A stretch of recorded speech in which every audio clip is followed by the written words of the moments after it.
Okay. Hi, everybody. We're live. Sorry for that little glitch. It's one of these technical issues that we just have to deal with the odd time here and there. But welcome, everyone. It's February 17th, 2021. My name is Michael Hubicki. I'm the host of the Thriving Mayor Show, and super excited today to have Mayor Fraser Tolmie from Moose Jaw, Saskatchewan on the show. Welcome, Mayor Tolmie. How are you today? I'm great, and Michael is being very gracious. Actually, the technical issue was based on ourselves here and forgetting that there's a time zone change. So, Michael, thanks for taking it on the chin. It's really my fault. So I just hopped out of the shower and look at what you get. Yeah. It's that's life these days when we're spending so much time virtually in the shower, staying dry, staying wet, or whatever. So awesome! It's so great to have you on the show. I just want to tell everybody a little bit about how we connected. And in Municipal World magazine, which is a great magazine, and I encourage anyone interested in Canadian governance of local municipalities and politics to subscribe to it. But they have a section called Digital Resources or Media Center. And they put up the episode with George Cuff. And then just right beside that episode was a YouTube video. And there was a person sitting in a white robe and cucumbers on their eyes. And that caught my eye. And I immediately opened it. Couldn't stop laughing. We're gonna show it to our viewers today. Couldn't stop laughing. Sent Mayor Tolmie a quick email, called me right away and said, "Yeah, let's do this, Michael." And so here we are. Fantastic. How's the weather in Moose Jaw today? Well, last week it was minus 30s, and with the wind chill, it was minus 47. So we did a little bit of hibernating. Today it's warming up. I think it's minus 22 right now. And you know what? I think this week it's going to go down to minus 12. So I'm up to 12. So I think we're heading towards the spring here, Michael. It's like the planet Hoth, if anybody watches Star Wars. So yeah, we're about minus 5 in Trenton, Ontario, but we got about a foot of snow 2 days ago, and we hadn't had snow all year, so that's good. I'd just like to give a little quick introduction. This was in your bio. Fraser Tolmie was first elected to Moose Jaw City Council in 2009 as a city councillor and served a 3-year term. Mayor Tolmie is currently serving a second term as mayor, having run successfully in 2016 and 2020. Mayor Tolmie served with the Royal Canadian Air Force as an officer for 7 years. He has an honours degree from King's College University of London, UK, in war studies and strategic thought. He's held various volunteer roles in the community. He was chair of the Moose Jaw Special Olympics and chair of the organizing committee, which hosted the 2017 Special Olympic Games in Moose Jaw for the first time ever. He's an avid golfer and is committed to maintaining a healthy and thriving lifestyle. Fantastic. So my first burning question for you, Fraser, is Mac the Moose still the second tallest moose in the world? No, we reclaimed that title. Whoa, that's a zinger. I thought you were going to lob me a softball, Michael, here. Yeah, we had some fun there. But Mac the Moose is now the world's tallest moose. There were some comments made that he looked like a paper mache dog, and that was the Stephen Colbert show. And, oh, really? Yeah, and I did send Mr. Colbert a hockey jersey from the Moose Jaw Warriors and told him he was wrong. But Mac has been redone. In fact, we've put on new antlers. Okay. He has been repainted. He looks way better than what he did before, and so we're grateful to a lot of donors and sponsors, including Moosehead Breweries, who is one of the oldest independent breweries in Canada, or the oldest independent brewery, who stepped up to the plate and helped us out with that. And they're in Nova Scotia, I think. Yeah. So they originally started in Nova Scotia, and then I believe their headquarters are in New Brunswick, and okay. We're in communication with them a lot. And so it's been great. So it was the Antler Fix. Is that how you regain the the title? Yeah.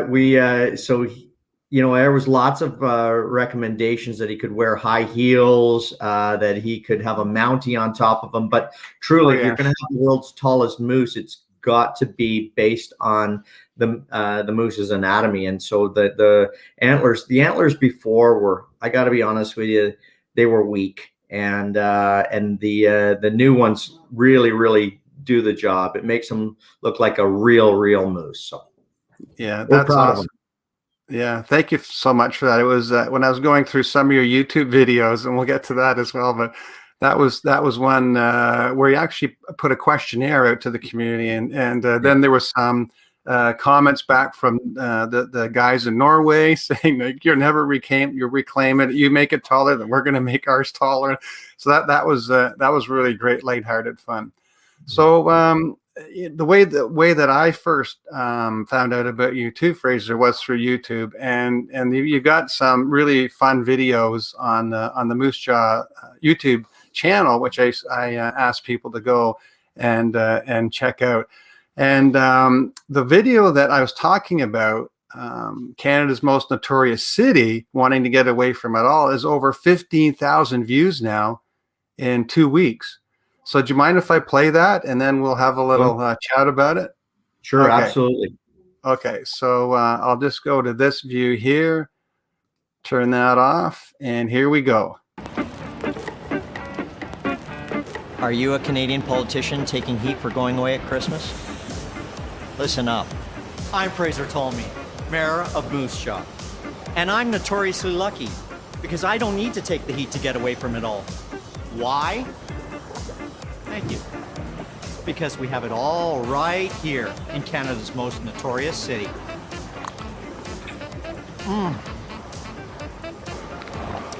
We have all the amenities and no shaming. Awesome. So, if you're someone trying to escape from it all, do what Al Capone did. Come to Canada's most notorious city. We'll never tell.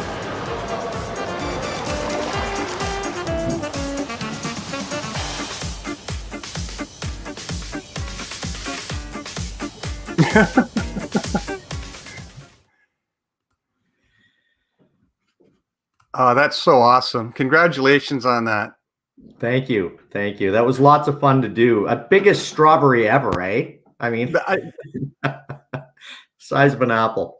Well, and how close was that mic to get such a strong audio, or the crunch of that? Well, yeah, it was. So we it's a funny story because we filmed that actually on my birthday, and it was Thursday. It was the January 28th, and I thought it was going to be like an hour and a half long.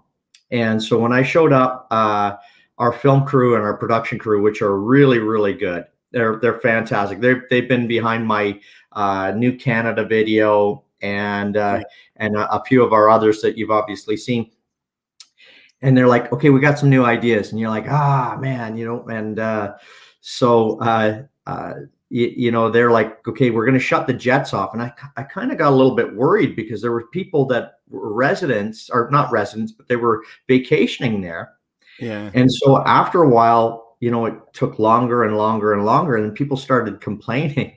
And then afterwards, when they found out what we were doing, they were like our best buddies. So they weren't really upset. They, when they knew that they were part of this video and what was going to happen, they, I had little kids that were coming up and knew that I was the mayor and wanted to talk. So it was great. But the mic was, it's a boom. And, have you seen that, shows where you all of a sudden you see the mic come down and you're like, so we had to make sure, but these guys are professionals and I'm really proud of our team. So yeah, it's a great production, and it really, and some of the YouTube comments, they're all almost exclusively positive and very congratulatory, and people love the lightheartedness, especially now in the pandemic, and we're coming up into the 1 year anniversary of it, and people are starting to get fatigued. But for our leaders to be able to show that kind of a thriving mindset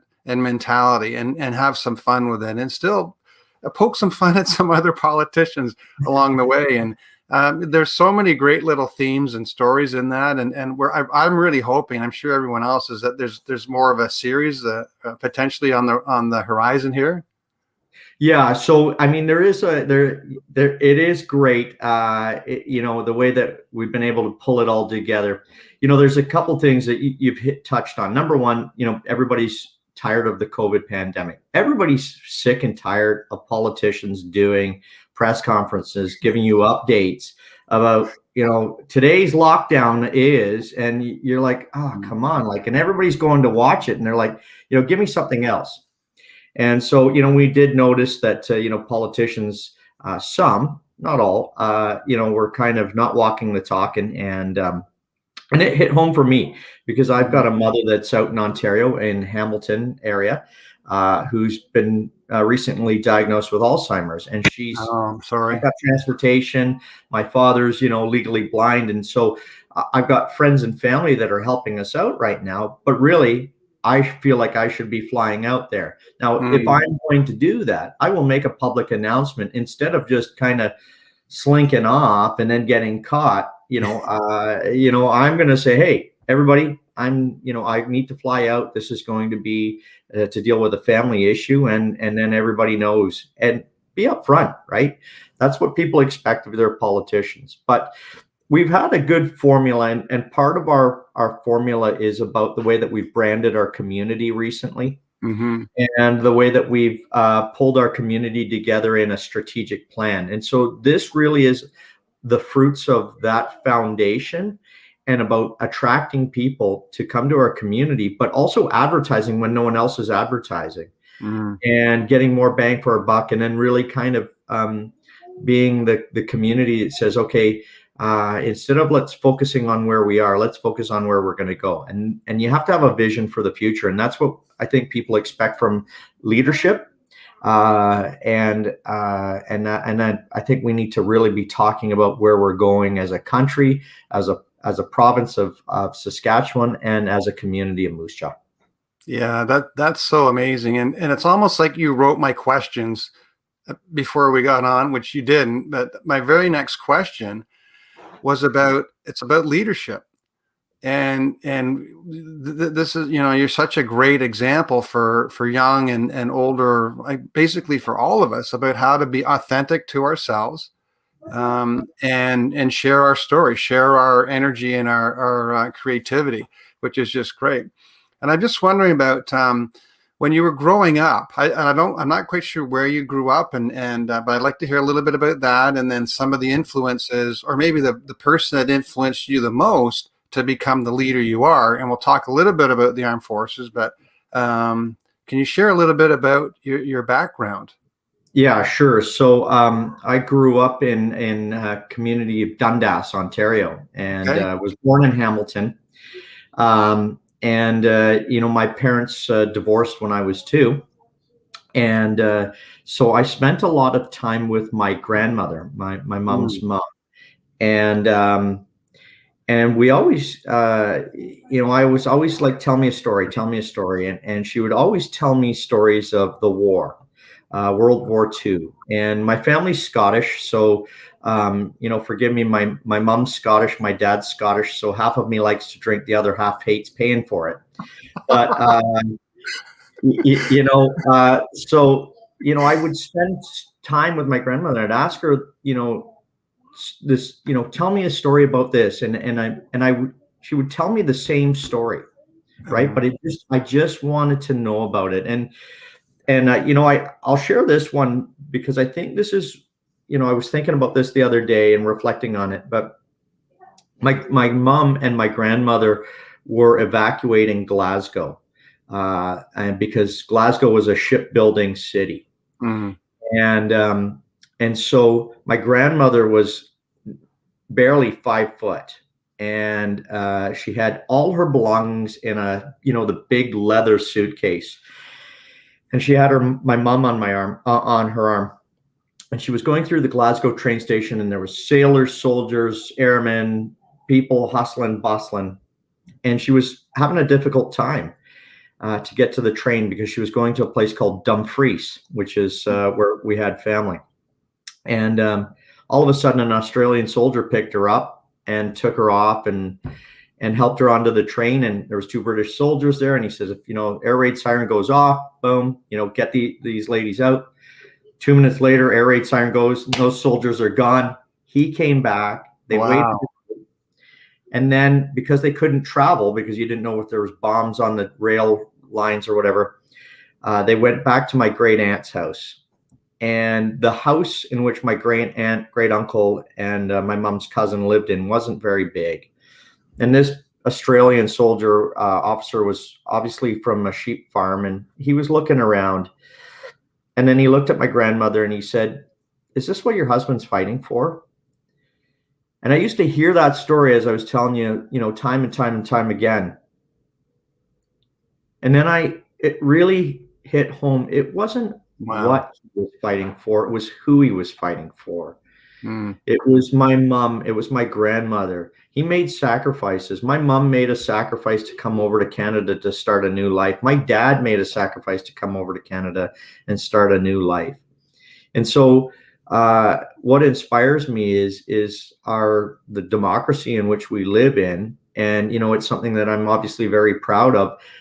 And, I think my grandmother really gave me that understanding of the freedoms. And I don't want to sound, like, the flag waving, but really there's people that made sacrifice for this. And I really have to take advantage of that. And we have to really understand what democracy is and the advantages we have. We might not all agree, but, listen to one another and form a consensus. And instead of being, dogmatic and right and wrong, help the people that you're supposed to be representing. Yeah, that's such a wonderful story, and God bless your grandmom and your mother, and the paternal side as well. We can't forget about the fellas. Yeah, well, you know what? And my parents are, after 43 years of divorce, they're back together. So, I mean, that's just the crazy Scottishness that I live with. So you're wondering why I seek therapy all the time. Well, we're going to have to do another show on that then. Yeah. So that story then, is that story and that legacy of your grandmom, is that what kind of led you into your university degree at King's College, and then obviously your armed forces career? And yeah, so I remember sitting in grade 10 history. I was in grade 9, but I had gone up the year for the history class, and I remember the teacher going around, talking about your story and what do you want to be, and the guy in front of me said he wanted to be a politician. Internally, I was like, that guy's not going to be a politician. And I remember, being somewhat crass in my own mind at that time. He's an idiot, right? Who's going to vote for him? And then when the teacher came to me, I couldn't say, well, I want to be a politician, right? Yeah. So I'm like, yeah, I want to be a pilot, right? And so that was my ambition. I, got my commercial pilot's license, joined the military, and but that was. But I always felt internally that, somewhere along the lines, I would get involved in politics in some particular way. And there were hints of it during my life that I just didn't really pay attention to. And then, when God's got a plan for you, he's going to put you where he wants you. And so that's what happened with me. So. Yeah, that's amazing. And so the degree in London with it was war studies. Right. And strategic thought. Yeah. And so was there a political science, a sociology component to that kind of furthered that interest that you had and maybe helped to crystallize that? Yeah. So I guess quite honestly, I always wanted to go to university, but I just never really found a course that I was interested in, political science. And there was nothing that I really felt like I could really, dig my teeth into. And then I found this course when I was living in the UK for a time period. And I was like, okay, I'm into that. And you find that, quite honestly, in a democratic system that is the last resort, right? You're always trying to use politics as a way, or your, diplomacy Yeah. To reason through, right? And you find sometimes that there are those that just don't want to do that. And so, politics plays, because the military is an extension of your diplomacy. Mm. Yeah, that's so profound. Now, is leadership, what are the differences for you being a leader from going from the armed forces, Canadian Armed Forces, into politics in Moose Jaw? Yeah, so there is a real difference. When you're in the military, you're part of a fraternity. You're part of an organization that has your back. And people say to me, "Do you miss it?" And I'm still in communication and contact with a lot of friends that I have in the military that are still serving. Mm. I deeply care for them. Politics in a municipal level is very different, and so you don't always have that, but that's something that you strive for. I think one of the things that you have to, I learned in the military is you call someone out on their stuff, and they call you out, when you mess up, and it was refreshing, right? Because then you would deal with it and then you would Yeah. move on, or you would deal with it and then you say, okay, how do I make myself better? How do I make myself part of the team, right? Hmm. Now, we're working on that in our own community as building a team. You can disagree. That's what we're talking about. I don't agree with you on this point of view. There are times when I've disagreed with someone and I've been wrong, and the wheels have not fallen off the cart. But Yeah. there's a lack of humility, and I think in politics, if I can be quite honest with you, and I think people expect you to say, if you're wrong, you're wrong. Yeah. Be wrong. And I think party politics can play a role in that, but I think it's good grounding to be part of a municipal organization, and to be able to say, okay, I need to eat some humble pie here, and or I didn't get my way, but my way is not always the right way, and I'm part of an organization that is supposed to promote a community, and we're going to move forward. So. Yeah, that's great. There's a diagram that I sometimes use in coaching. It's called the conflict continuum. And it's basically that at one end of the continuum, there's artificial harmony where everybody just agrees. Nobody's calling anybody out.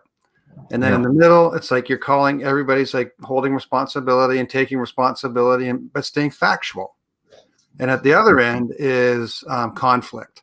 And that's where it gets personal. So people are no longer staying factual, and that's when things can really get derailed very quickly, and we lose sight of what the actual objective is. And so it's so refreshing to hear from your perspective that stay in the equilibrium, not at the artificial harmony, and obviously not at the other end. And I think we could all learn so much about that. That conflict is necessary. It's totally required, but just keep it factual.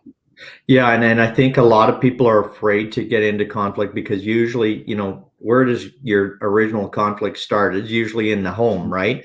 And it usually gets personal, right? And you don't put the cap on the toothpaste properly, but that's really code for you're sloppy, and and it gets that way. And so people, when it comes to something else, they link that as subconsciously, and they're afraid to deal with it. And I think there is healthy conflict, and I think that's something that really should be taught in our curriculum, rather than everybody singing Kumbaya and holding hands. How do you get there? You got to go through something. When you're playing baseball, you don't run to third base and then back and get a home run. You got to go first, second, third, and then home run. You've got to go through the process, and everybody's looking for the short way, and you don't build character unless you go through the difficulties, right? Yeah, absolutely. Beautifully said. And speaking of process and getting from the batter's box around to the home run, can you share us a little bit about your first mayoral campaign and election night, and Was it a slam dunk, or was it a bit of a cliffhanger? Well, here's a little bit of a confession that's probably not included in my bio. I ran for mayor in 2012, and I lost by 594 votes. So I still remember it. It still resonates. Quite honestly, that campaign was terrible because I tried to say too much, tried to do too much.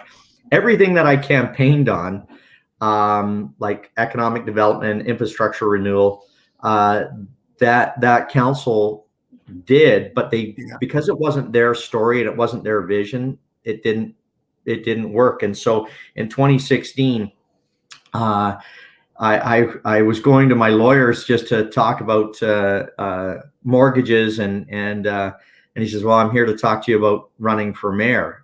I'm like, well, you know what, I'm a mortgage broker now, and you know, I got to think about, and he's like, you're not going anywhere near my mortgages, and I'm buying lunch, so you're going to listen to me. And that afternoon, I went into Walmart with my wife and kids, and someone else bumped into me and says, you know, we think you should run for mayor. So I learned a valuable lesson. Were you a counselor then? No, I was counselor from 2009 to 2012, ran in 2012, lost out. But I learned a valuable lesson, and that was sometimes you know, you need to lead people in a different way and telling them and communicating with them the challenges that they're actually going through. And if it's not tangible to them, then they're not going to recognize it. So you can see a problem, but you can't go and poke someone in the chest and go, that's a problem, until they start feeling it's a problem, right? So 2016, I said, I'm going to run this campaign my way rather than having a lot of people interfering, because it wasn't my campaign in 2012. And I wanted it to be mine. And so we campaigned on a slogan, together we can do better. And I felt like there was isolation, and there was a whole bunch of different things, organizations siloed. And yeah, we had an overwhelming majority, 54%. And there was contentious issues, and you know, we won. And then just recently, the very, very low voter turnout, but my popularity, I would say, increased by it went up to 55%. So that's awesome. Wow, congratulations. Thank you. Oh, the videos that we're watching now on YouTube are mainly tourism. The New Canada campaign with John Hamm. We'll talk a bit about that. So is tourism kind of your favorite portfolio, or your favorite theme to kind of tackle and champion in the city of Moose Jaw? Well, so here's the thing. I will have to say this. We have some strong industries in our community. One would be agriculture, and the other would be the military base, and we have rail, potash. You know, we're an oil producing province, and so we've got some strong foundations as part of our community and our economy. But another one is tourism and getting the attention. And so we have a lot of things in our community, such as the tunnels, the underground tunnels, where you can see where Al Capone hid out. We have the military base. We're home of the snowbirds, and not too many people, you know, associate. I didn't know that. Yeah. We have, you know, great downtown shopping. Expedia in 2018 rated us as the third coolest downtown in North America. So we've got awesome little gems in our community. And one of the things is in Moose Jaw is everybody goes, why don't people know about this? Why don't people know about this? And it's because we've never really promoted ourselves. And so part of my plan in 2016 was, as I said, together we can do better. We brought everybody in. And so we brought tourism in, Chamber of Commerce, the Downtown Business Group, and we talked about our strategic plan, because in the past, the city had always done a strategic plan, and then you try and go out to the community and tell them what that is. That's a fight. If you bring everybody in and you start talking about your strategic plan is and their values are, you're having a values conversation and people get buy-in. So as soon as we did that, The next day after we had done our strategic plan and we kind of formulated it, I met with a branding person because I'd been talking to our administration about setting ourselves apart, not doing what everybody else does. Because if you read a glossy book brochure about, locating a business here, everybody says it's a nice place to live, great amenities, great place to raise your kids. It's great. Everybody says that. And everybody's like, oh, yeah, okay, what am I going to pick? Right. But if you say, hey, we're this, we've got a rockin' downtown, and we've got an awesome, hockey team, and we're winning cups, and all those kind of things, that it's not the same thing as what everybody else is saying, then it's different. And that's what we were doing, and that's what we've been doing with our branding. But we also realized that attracting outside dollars to our community attracts attention, but it also helps with business retention and growth. So yeah, absolutely. And especially now there's some of the books and experts I've been following recently about downtown, and I'm actually town and city rejuvenation, revitalization, especially now since the pandemic and things are so digital.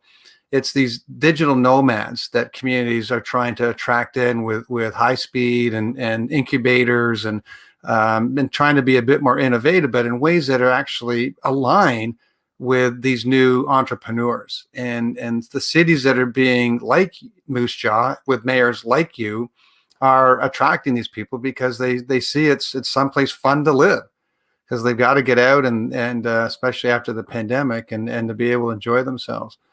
The weather there, obviously it's pretty cold today, but there's lots going on in the winter, lots going on in the summer. And you talk a little bit about the culture and recreation, and are there any kind of plans on the immediate horizon or short-term horizon for Moose Jaw to kind of build upon those culture and recreation? Yeah, so we've got a place called May Wilson Theater, which is a great place. People love coming to see plays and shows and concerts there. We've got a lot there. If you go on our city website, you will see that part of our ad, our official city website ad. And then we do have a WHL team, the Warriors. And what we have for sporting facilities, we've got a lot of ice rinks where we have figure skating, we have ice hockey, we have power skating. We've got quite a bit of well, how do I say this? It's speed skating. Okay.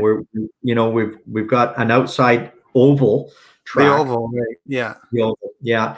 And then we actually have an indoor facility, which we have Moose Jaw Soccer, which is lined up with the Glasgow Celtic soccer teams to be a feeder team and part of the training camp. So we've got a lot of potential in our community. And, soccer is the number one played sport under the age of 16 because it's reasonable. Everybody can afford it. It's cheap. So we've got lots of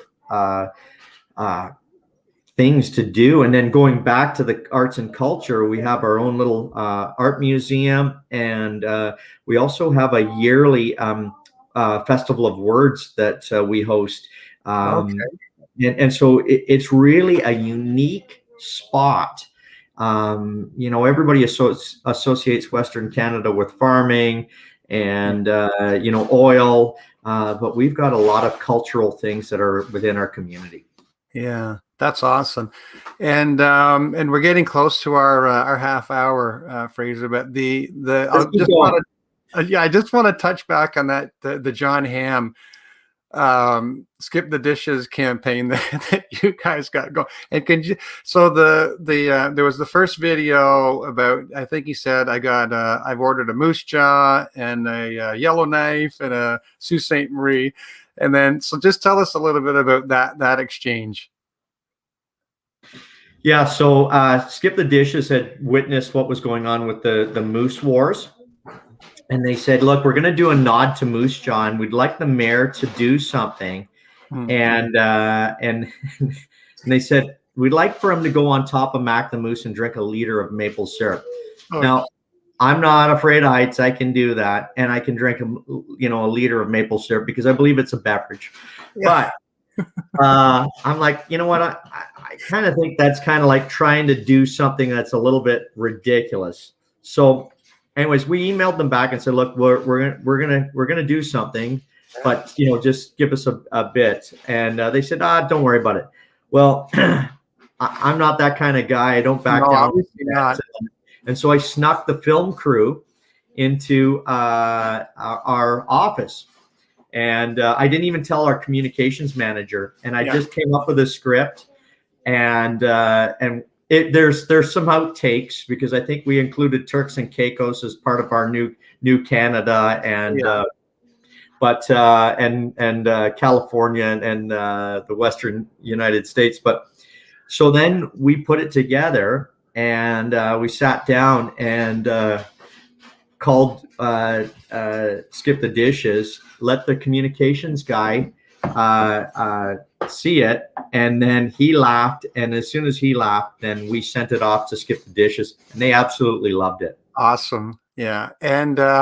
And then the third one, when John Hamm is going across Canada and he says, the mayor of Moose Jaw, Fraser Tolmie, we're pen pals now, and he's petitioning to get me a citizenship in New Canada.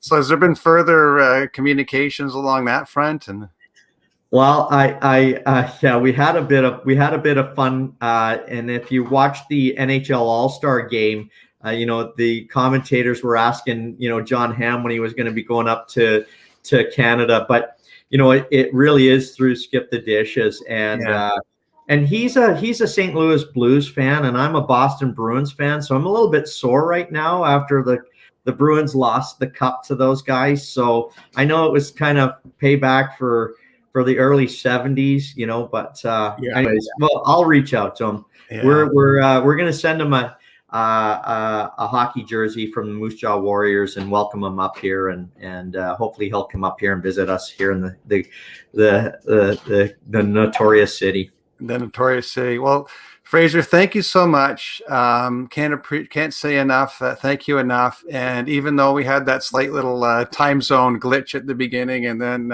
we had to reset the broadcast because our passwords didn't work. But thanks so much for being so patient and a great mayor, a thriving mayor, and a great guest on the show. And really appreciate it.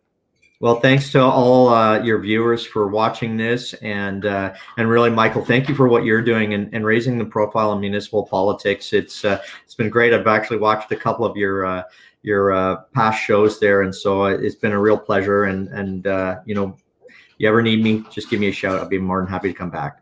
Oh, that's awesome! Thank you so much, and have a great day, and stay warm and safe. Thank you. You too. Yeah. Bye-bye, everybody. Bye. Thank you for joining the Thriving Mayor Show. Make sure to like and share and tell your friends and colleagues. Mayors are awesome and are the change agents to enhance the quality of living for over 80% of us. Remember what Coach Wooden said, you cannot live a perfect day without doing something for someone who can never repay you. Much love and peace. Until next time.